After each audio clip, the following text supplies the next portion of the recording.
Kailashahar Lions club ও Liu club এবং জেলা অন্ধত্ব নিবারণী সমিতির সহায়তায় আগামী 3 ও 4 সেপ্টেম্বর কৈলাসহর ঊনকোটি জেলা হাসপাতালে মেঘা চক্ষু শিবির অনুষ্ঠিত হয়। এর উপলক্ষে মঙ্গলবার কৈলাসহর ঊনকোটি জেলা হাসপাতালে চক্ষু শনাক্তকরণ শিবির অনুষ্ঠিত হয়। প্রতি বছর মেঘা চক্ষু শিবিরের আয়োজন করে থাকে লায়ন্স ক্লাব। আগামী 3রা সেপ্টেম্বর এবং 4ঠা সেপ্টেম্বর জেলা হাসপাতালে মেগা স্বাস্থ্য শিবির অনুষ্ঠিত হবে।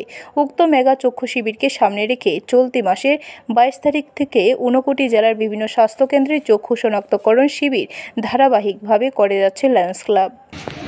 সুপ্রভাত। অ্যাকচুয়ালি লায়ন্স ক্লাব প্রতি বছর মেগা চক্ষু শিবির আমরা আয়োজন করি, বছরে কোনো সময় 2বার, কোনো সময় 1বার, এবং এটা আমাদের লায়ন্স ইন্টারন্যাশনালের যে 5টা মেইন থিম আছে তার মধ্যে একটা হলো ভিশন, সেটাকে উদ্দেশ্য করে আমাদের এই আয়োজন। আমাদের মেইন মেগা অপারেশন হবে 3 এবং 4 সেপ্টেম্বর এই ভগবাননগর জেলা হাসপাতালে জেলা অন্ধত্ব নিবারণী সমিতির সহায়তায়, এবং এই উপলক্ষে আমরা গত 22 তারিখ থেকে বিভিন্ন প্রাথমিক স্বাস্থ্যকেন্দ্রে আমরা চক্ষু শনাক্তকরণ শিবির শুরু করেছি। ব্যুরো রিপোর্ট, খবর ত্রিপুরা।